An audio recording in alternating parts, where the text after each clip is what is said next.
Markets में आज trading के मौके कहाँ बन सकते हैं, ये कुछ ट्रेडिंग कॉल्स आपके सामने रखते हैं और शुरुआत 5 पैसा की ट्रेडिंग कॉल्स के साथ करते हैं। 2 कॉल्स हैं, दोनों खरीदारी की है, एक है डेल्टा कॉर्प और दूसरी एनटीपीसी। डेल्टा कॉर्प में खरीदारी के मौके 244 की टारगेट्स को ध्यान में रखें। कल अच्छा एक्शन दिखा था, इस स्टॉक में करीब 3% की बढ़त के साथ यहाँ पर ट्रेड्स क्लोज हुए थे। वहीं एनटीपीसी में भी खरीदारी के मौके बनते हुए 185 के टारगेट्स को ध्यान में रखते हुए 169 का एक स्टॉप लॉस यहाँ पर मेंटेन करते हुए खरीदारी बढ़ सकती है। एक्सिस सिक्योरिटीज की तरफ से 2 खरीदारी की कॉल्स हैं, एक्साइड और डीएलएफ की तरफ से कल पॉजिटिव कमेंट्स आते हुए दिखे थे।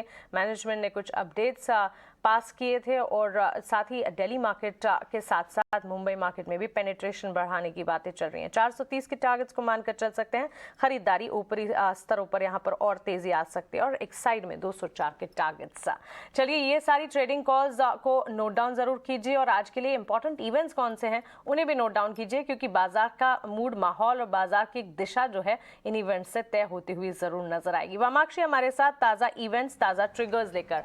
जी वामाक्षी, बताएं कौन से ट्रिगर्स हैं आज फोकस में?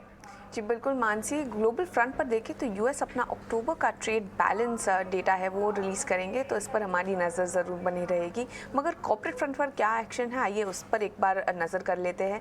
बीकाजी और पीटीसी इंडिया फोकस में रहेंगे। ये दोनों ही कंपनी अपने दूसरे तिमाही के नतीजे पेश करेंगे, जिसके चलते ये स्टॉक आपके रेडार पर ज़रूर होने चाहिए। हिंदुजा ग्लोबल सॉल्यूशंस पर भी फोकस करना होगा। आखिरी दिन है ये शेयर को खरीदने के लिए, अगर आपको इंटरिम डिविडेंड के लिए एलिजिबल होना है तो। और आखिर में जेट एयरवेज भी फोकस में रहेगा। एनसीएलटी की हियरिंग है रेजोल्यूशन मैटर को लेकर आज, तो इसी के चलते जेट एयरवेज भी फोकस में रहेगा।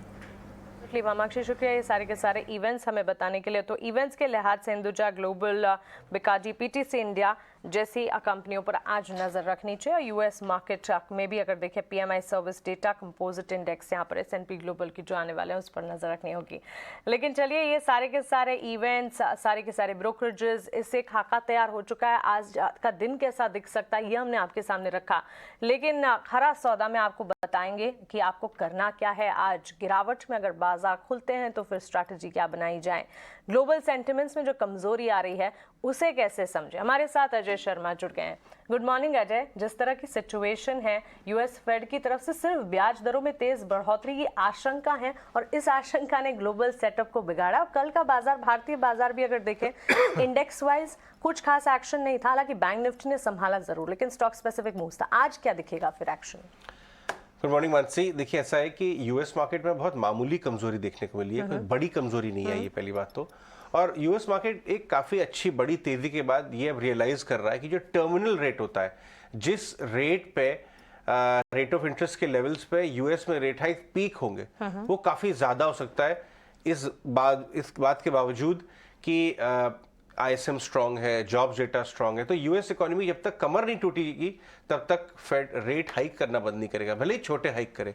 ये डर यूएस मार्केट को कल सता रहा था और इसीलिए आपने एक बड़ी कमजोरी देखी। नहीं, अच्छी बात यह है कि इंडियन मार्केट में एटलीस्ट एसजीएक्स निफ्टी अगर एनी गाइड है, इतनी बड़ी कमजोरी नहीं है। 500 पॉइंट डाउ गिरने से यहाँ पे 200-250 पॉइंट एसजीएक्स निफ्टी नीचे होना चाहिए था, लेकिन है तो सिर्फ 75 पॉइंट से भी अंदर है, क्योंकि भारतीय मार्केट में इनहेरेंट मजबूती है।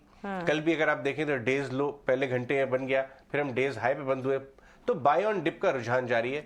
और इसलिए मुझे लगता है कि आज की गैप डाउन में भी काफी सारे ट्रेडिंग के मौके मिलेंगे, जिसको हम अपने अगले शो में डिस्कस करेंगे।